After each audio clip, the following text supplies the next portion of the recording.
નમસ્કાર મિત્રો, જે લોકોએ મારી ચેનલને સબસ્ક્રાઇબ કરી છે અને જેમણે સબસ્ક્રાઇબ નથી કરી પરંતુ મારા વિડીયો જોવે છે એ દરેકનો ખૂબ ખૂબ ધન્યવાદ।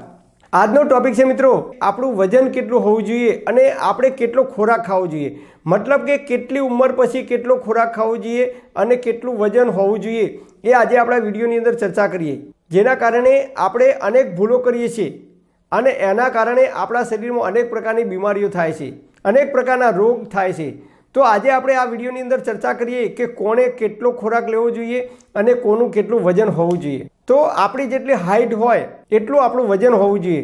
મતલબ કે દાખલા તરીકે આપણા શરીરની હાઇટ 5 ફૂટ 2 ઇંચ છે તો આપણું 52 કિલો આસપાસ આપણા શરીરનું વજન હોવું જોઈએ। માની લો કે તમારી હાઇટ 6 ફૂટ 4 ઇંચ છે તો તમારા શરીરનું વજન 64 કિલો આસપાસ હોવું જોઈએ। એટલે આપણી જેટલી હાઇટ હોય એ જ પ્રમાણે આપણા શરીરનું વજન હોવું જોઈએ। એના કરતાં 1 કે 2 કિલો ઓછું હોય તો એ વધારે સારું, પણ વધારે આપણું વજન હોવું જોઈએ નહીં। હવે જોઈએ તો આપણા શરીરનો વિકાસ ક્યારે થાય છે અને ક્યારે અટકે છે। તો સ્ત્રીઓ હોય તો એમના શરીરનો વિકાસ 22 વર્ષ સુધી થાય છે। 22 વર્ષ પછી એમના શરીરની જે હાઇટ્સ હોય છે એ હાઇટ વધવાનો એટલે કે એમના શરીરનો વિકાસ થવાનો બંધ થઈ જાય છે। અને પુરુષ હોય તો પુરુષોના શરીરનો વિકાસ 25 વર્ષની ઉંમર સુધી થાય છે। 25 વર્ષ પછી એમની હાઇટમાં વધારો થતો નથી, એટલે કે એમના શરીરનો વિકાસ જે થવો જોઈએ એ થતો નથી। હવે શું થાય છે, આપણે જે ખોરાક ખાઈએ છીએ એ ખોરાક શા માટે ખાવો જોઈએ? આપણે 2 ટાઈમ ખોરાક ખાવો જોઈએ। એક ટાઈમ આપણા શરીરનો વિકાસ કરવા માટે અને બીજા ટાઈમ આપણા શરીરનો મેન્ટેનન્સ એટલે કે જે કંઈ ઘસારો પડે છે એ ઘસારાને પહોંચી વળવા માટે। આમ આપણા શરીરને 2 ટાઈમ ખોરાકની જરૂરિયાત છે, પણ ક્યાં સુધી? 22 વર્ષ સુધી અને 25 વર્ષ સુધી। પરંતુ એ છતાં પણ આપણે 25 વર્ષ કે 22 વર્ષની ઉંમર પછી પણ જો આપણે ખોરાક એટલો ને એટલો ખોરાક ખાવાનું ચાલુ રાખીએ તો શું થાય? આપણા શરીરનો વિકાસ એટલે કે આપણી હાઇટ વધવાની બંધ થઈ જાય છે, તો આપણી બોડી વધવાની જગ્યાએ આમ પોડી થાય છે, એટલે કે આપણે જાડા થઈએ છીએ। પુરુષો હોય તો એમનું શરીર વધે છે, એટલે કે પેટ બહાર આવે છે, એમની ફોદ વધે છે। ઘણા બહેનોને શરીર વધે છે અથવા એમનો થાપાનો જે ભાગ છે એ થાપાના ભાગની અંદર ચરબી જમા થવાની શરૂઆત થઈ જાય છે અને પુરુષોને પેટની અંદર ચરબી જમા થાય છે, એટલે ઘણા લોકોને ફાંદ બહાર આવે છે। એના કારણે શું થાય છે તમે જુઓ તો ઘણા લોકો 80-85 વર્ષની ઉંમરે પહોંચે ત્યારે એમનું શરીર એટલું બધું ભારે થઈ જાય છે કે એમને કદાચ કોઈ કારણસર દવાખાને લઈ જવામાં આવે તો પણ 4 થી 5 વ્યક્તિની જરૂર પડે છે એમને ઉપાડવા માટે, અથવા એમને કોઈ બીમારી આવે તો એમને નવરાવા ધોવરાવવા માટે પણ આડોશી પાડોશીની મદદ લેવી પડે છે। એમને બાથરૂમમાં લઈ જવા હોય કે બહાર લાવવા હોય તો 4 થી 5 વ્યક્તિની જરૂર પડે છે।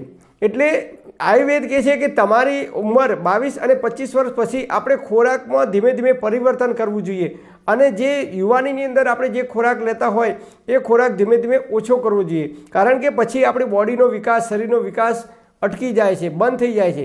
એટલે આપણે જો સતત ખોરાક એટલો ને એટલો લેવાનું ચાલુ રાખીશું અથવા એના કરતાં વધારે લઈશું તો આપણા શરીરમાં એ કેલરી જમા થાય છે કે આપણે ધીમે ધીમે શરીર ફૂલવા લાગે છે, એટલે કે આપણા શરીરમાં વજન વધવા લાગે છે।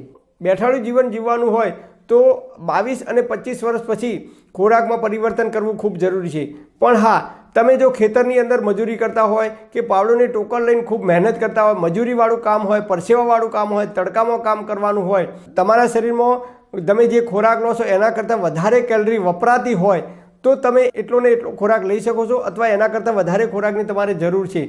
પરંતુ જો તમારે બેઠાડું જીવન જીવવાનું હોય, વ્હાઇટ કોલર જોબ કરવાની હોય, માત્ર ને માત્ર ઓફિસમાં પંખા નીચે કે એસી નીચે જ કામ કરવાનું હોય બેસી રહીને, તો તમારે 22 અને 25 વર્ષની ઉંમર પછી ધીમે ધીમે ખોરાકમાં પરિવર્તન કરવું જોઈએ। ખોરાક થોડો ઓછો ખાવો જોઈએ, નહીં તો તમારા શરીરમાં ઓટોમેટિક શરીર તમારું ફૂલવા લાગશે, શરીરમાં ચરબીના થર જામવા લાગશે, શરીરમાં વજન વધવા લાગશે અને જેના કારણે લાંબા ગાળે આપણા શરીરમાં અનેક પ્રકારની બીમારીઓ થવાની પૂરેપૂરી શક્યતાઓ રહેલી છે। જેટલી હાઇટ હોય એટલું જ આપણું વજન હોવું જોઈએ, એટલે કે આપણે જે છાતીનો ભાગ છે એના કરતાં આપણું પેટ બહાર આવવું ના જોઈએ।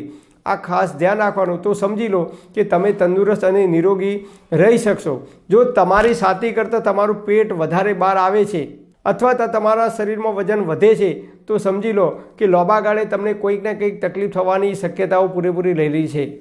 તો આપણે આ રીતે ખોરાકની અંદર થોડુંક ધ્યાન રાખીશું તો જ્યાં સુધી જીવીશું ત્યાં સુધી તંદુરસ્ત અને નિરોગી આપણે જીવન જીવી શકીશું। પરમપિતા પરમાત્મા આપ સર્વેને તંદુરસ્ત અને નિરોગી રાખે એવી હૃદયપૂર્વક મારી પ્રાર્થના। Thanks for watching my video. Thank you.